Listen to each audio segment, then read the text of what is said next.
everybody, and welcome back to World of Warships Legends. My name is Spartan Elite 43, and tonight we are back in Azulane Chapayev, and this is the game that I told you guys about the other day.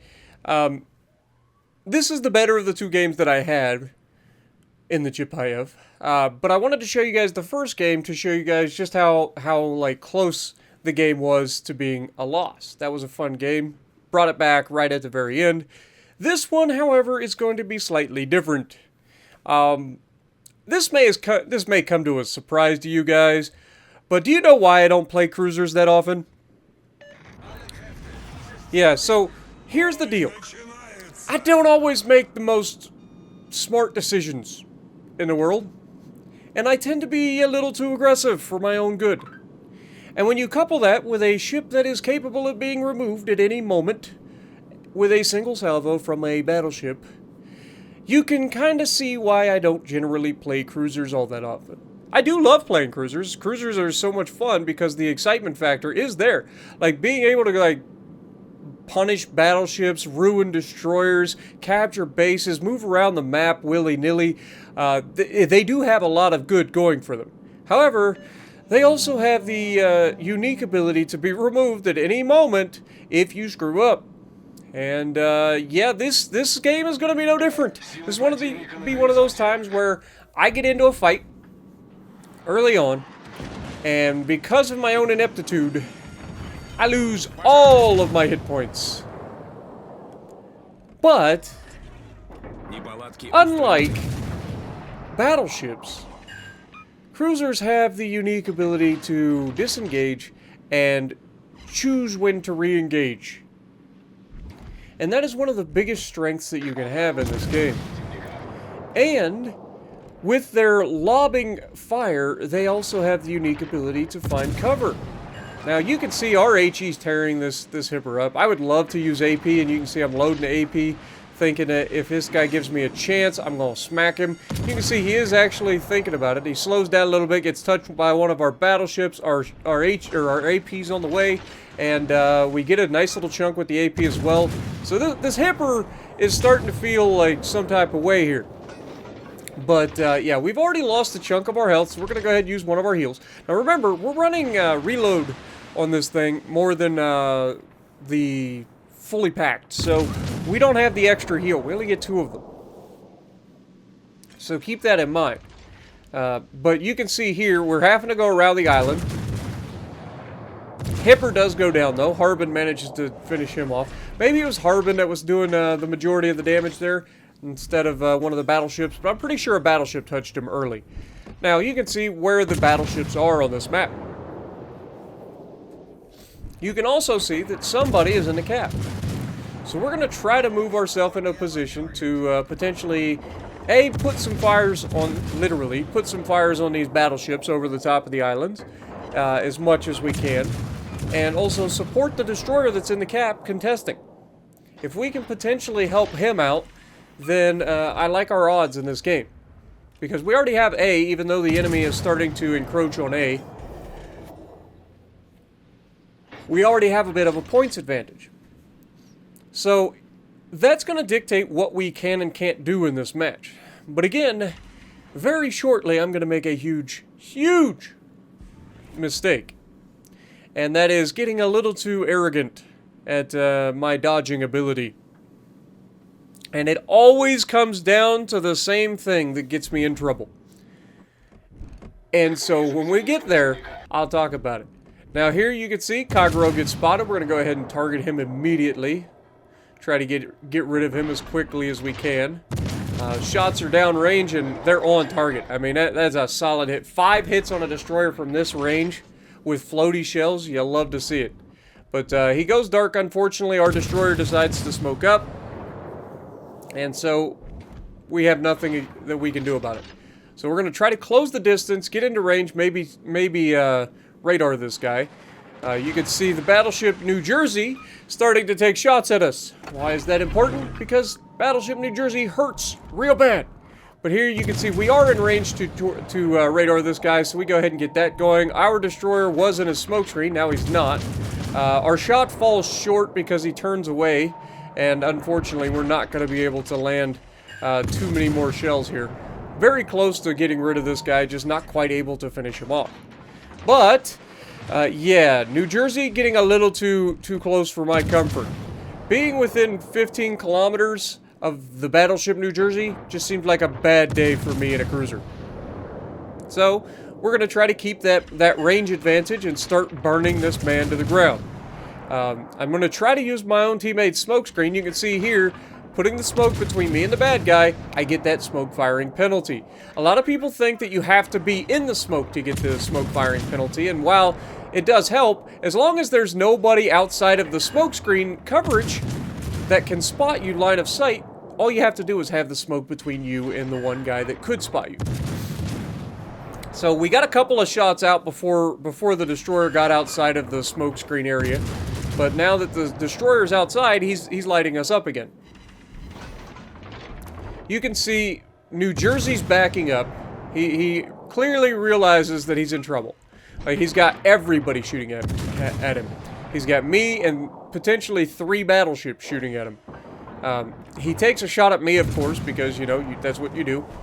You get rid of the fire spammers that are easier to kill, potentially.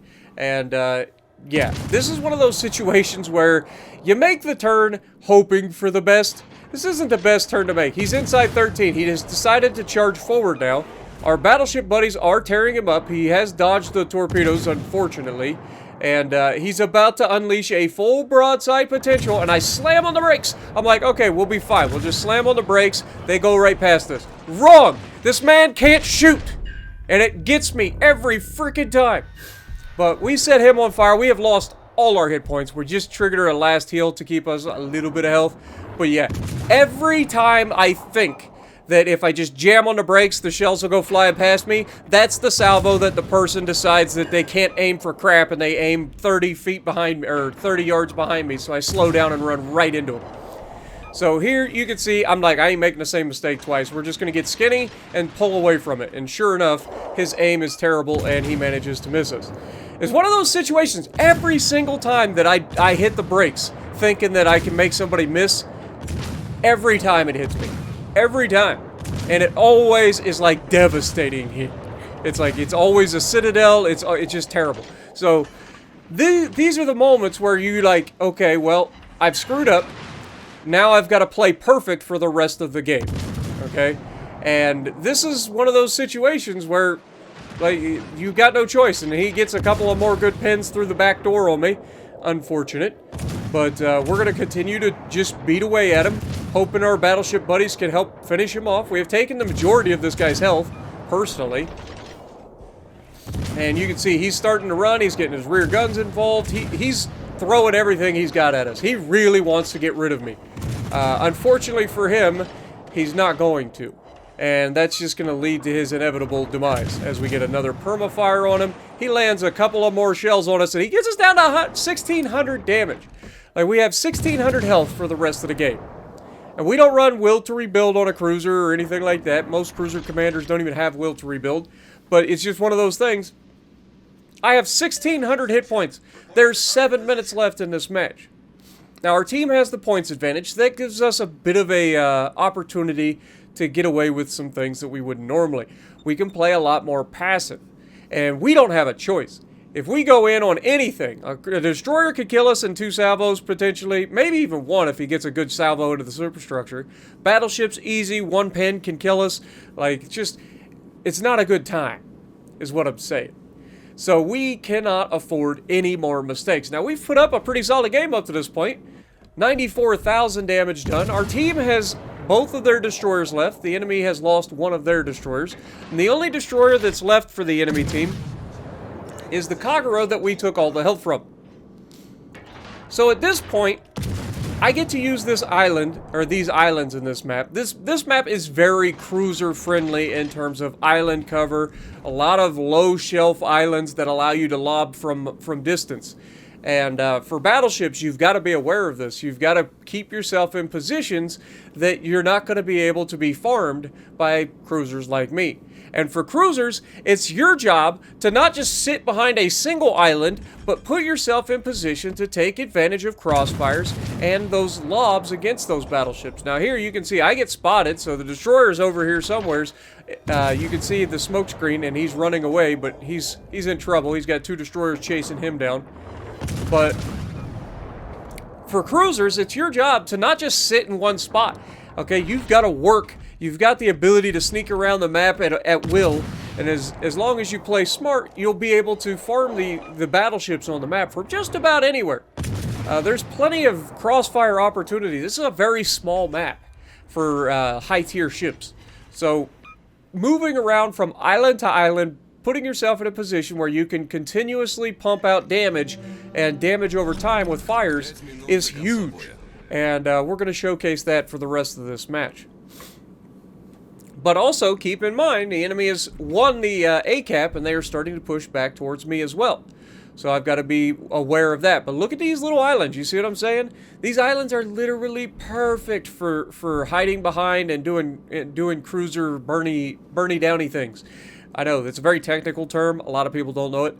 But yeah, being a Bernie Downy cruiser, this is what you're dreaming of right now. Having all this island support or all this island cover, you never actually have to put yourself in any sort of danger for the rest of the match. And so that's what we're going to do. And here you're going to see me kind of move forward. This is actually a little bit of a danger zone because I could get spotted here. Fortunately, the person I did shoot at there, the Lennon didn't come around the corner yet, so I was able to get behind the island. And now that the Lennon is around the corner, I've got another island cover spot to shoot around a nice little cheeky freaking edge of the island. This is why these maps are made like this, guys. You guys think that these maps are just accidental? No, every island in these maps are made specifically for certain circumstances. And for me, these islands are perfect for me being able to just pull up, park next to them, and just use the lower shelves of the islands and just burn these guys down. Now you can see Lenin is wanting no part of it. Remember, the Russian battleships, while they may be difficult to do damage to, they only have a limited number of damage cons. So the more fires we can get on him, the better, as we set another fire.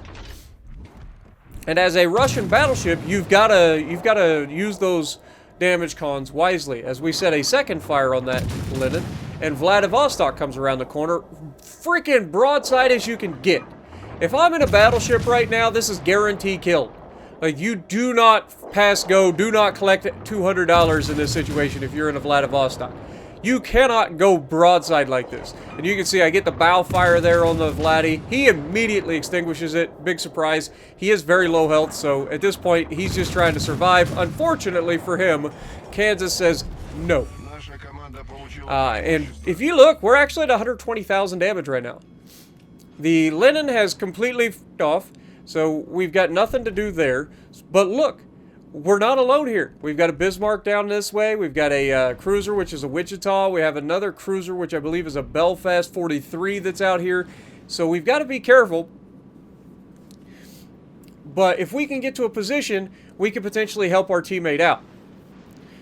This Wichita is charging a battleship at point blank. And unfortunately for this Wichita, I think he underestimated who can overmatch him. Because he just got blapped. Well, actually, I lied. He was not actually able to be overmatched by the Brandenburg. I thought it was an American battleship, but clearly Brandenburg does not overmatch Wichita.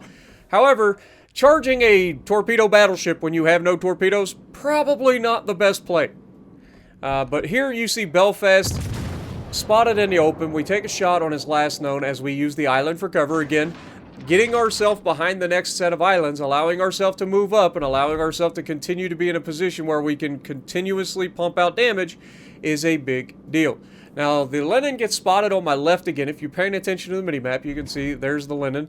He's behind an island. He's the only one capable of spotting me here, so we're going to go ahead and take some shots. Oh, never mind. The Belfast 43 is now not behind the island. Oh, never mind. He's back behind the island again. So we're able to go ahead and use the island that he's behind and the island that's in front of us to protect us from being spotted and continue to harass this Lenin a little bit longer. The game is almost over. We got just a minute left. This has been a long match. It's been one of those matches where literally anything could have happened. But Belfast gets spotted here. We're going to go ahead and start pumping out damage on him. Try to finish him off if we can. Friendlies scrape his superstructure, and then we get to yoink the kill, I think, with our rate of fire advantage. If I can land a shell. There it is. But that ends the game. And I hope you guys enjoyed it. This was one of those, it was a good teaching moment where you show, even though I lose all my health at the beginning of the match, it doesn't mean that I can't be effective for the rest of the match. 264 targets hit, 130,000 damage, top of the leaderboard, 2,500 base XP. And the only person on my team to get a high caliber. So let me know what you guys think down in the comments below. Have you guys ever had that same, do you guys always have the same scenario where, like, if you decide to try to jam on the brakes to let the shells go right past, that's the shells that are always aimed behind and end up smashing you? Because that's the way it works for me. But anyway, if you like what I'm doing, punch the like button, leave a comment below, subscribe to the channel if you haven't already, and as always, I will see you in the next video.